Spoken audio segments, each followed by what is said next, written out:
WrestleMania 32 in Dallas in 2016, you come out with Steve Austin and Mick Foley in your wrestling gear, looking shredded, better than most of the roster. You talk about that, like you don't want to have one more match, but you want to, the company want you to come in and do something. And how did that come about? You in gear at WrestleMania again? Well, so probably 6 weeks before WrestleMania, 6 or 8 weeks before WrestleMania. So actually, and again, I told this story, and it was supposed to be like, you can't tell anybody. But it's, a couple of years, so I think it's okay. So anyway, I get a call from Austin. And, hey, kid, let me ask you something. I said, all right, what? And he goes, if, you can't say anything, the old man's going to call you tomorrow.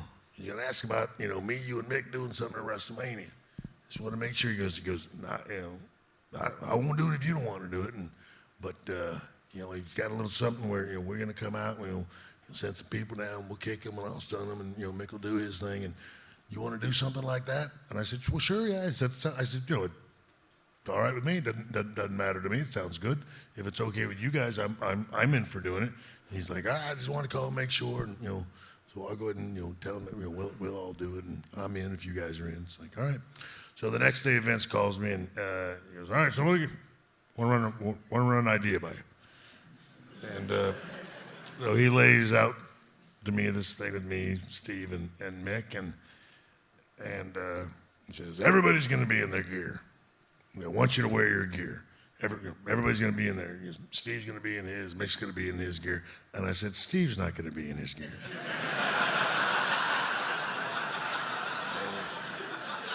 Well, sure he is. Everybody's going to be in their stuff. Mick's going to be in his stuff. Steve's going to be in his stuff. I want you in your gear. I said, Steve's not going to be in his gear. So I can promise you, Steve is not putting on a pair of trunks and his boots and walking down there at 52 years old. Just like I don't want to walk out there in my gear at 52 years old.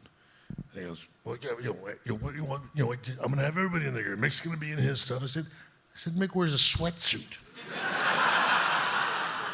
I said, that ain't gear, that's clothes.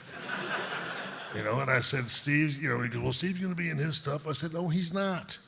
And he goes, well, he's going to be in his jeans. I said, and a T-shirt. And he goes, well, that's his stuff. I said, that ain't his gear. I said, that again, those are clothes. And I will be more than happy to walk out in clothes like everybody else. He goes, no, I want you in your gear. I'm like, come on. And so, we go around and around this thing, and but all of our conversations ultimately always ended, which is, look, is this the way you want it? Do I have, again, it's very simple. It's, do I have a chance with this one? No, I want you in your gear. I'm like, all right. And so, and I was okay. I was in okay shape, but I just was, I didn't want to take my shirt off in front of all you guys, that's for sure. So, I'm out in the field, and so I drive back up on the four-wheeler, and I go and tell my wife, I said, look, you got to get me on a diet and everything else. I said, I got 6 weeks before, WrestleMania, and I said, Vince wants me in my gear. She goes, in your gear? I said, yes. She goes, what for? I said, I don't know, but he just wants me in my stuff. And he got this idea, and I gave her the whole thing, and she's like, all right, well, I'll start, right now. You can weigh yourself, get your body fat, blah, blah, blah. A bunch of stuff that I've absolutely never done. In all the years I wrestled, I was never... I trained with Hunter and I paid attention a little bit, but absolutely never dieted, never did the whole macros and the micros and all this stuff. It's just more, because it's all numbers, and I'm horrible with numbers. And so I called, this dude that we know, and it's like, I need him to start training me. So anyway, I went on my first diet ever, and then trained like a fiend, practically twice a day. I trained I think it was 9 days a week, or 9 times a week, for the 6 weeks before WrestleMania, and got in the best shape I've, it's probably it was down to 7% body fat, and that's probably the best shape I've ever been in for one show, I could do that one time. But honestly, since that time, I've just sort of, again, it's funny because, everything, for as long as I've worked for that company, everything has sort of been always, stuff always comes up at the last minute, and it's sort of always gone that way with me. There'd be times when I would be off, or I would take, summer off or something. Heck, I could be, getting, physical therapy for a surgery or whatever. And every time, you'd see somebody or hear about somebody getting hurt, my wife would go, "You're gonna get a phone call tomorrow." And sure enough, I'd get a phone call tomorrow, and so everything has always sort of happened at the last minute. And it just sort of dawned on me, like, gosh, it's always been that way. You might as well just do your best to try to stay in shape. And so now I've just decided to. Plus, working at the PC and working with all those young guys, it's like, they probably, if you're gonna listen to a guy like tell you what, maybe some advice, you don't want him like with a big old beer belly, or So I just figured I would try to stay in shape from that time on, so I guess for what it's worth, like everything, it was actually a good thing. Again, him being a pain in my backside, still all these years later, to be bothering me at 52. But that is just sort of the way I've figured out that life in the WWE is. You just never know when you're going to get a call and have to go back and do something. But one thing's for sure, that call of will never come for one more match, because every time they ask, I say no. So whenever they ask you, and I'm assuming they've asked you a couple of times, do you want to do this or do you want to do that? What was the most tempting offer that you just kind of didn't say no straight away, and you were like, that would be pretty good? Yeah, there were two. The obvious one was the one with AJ, which is one that again, it's hard.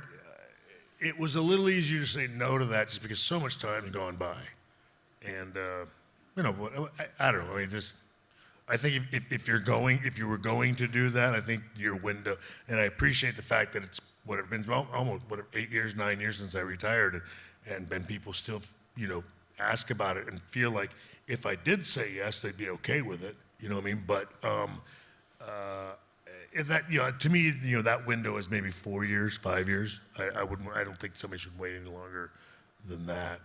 But anyway, it was AJ, and then it was probably about 4 years after I retired, there was an idea that they gave me that was strangely enough, it was with Taker again, and but it was just from a creative standpoint, it was easily the most intriguing idea that.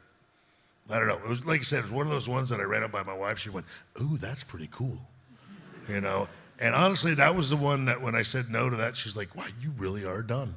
Because even she has. It has. Even she's been married to me for almost 20 years, and I think even when I retired the first time, she didn't realize that it was.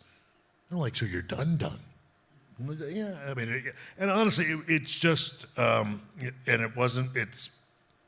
It was because it just felt so. I don't know, complete.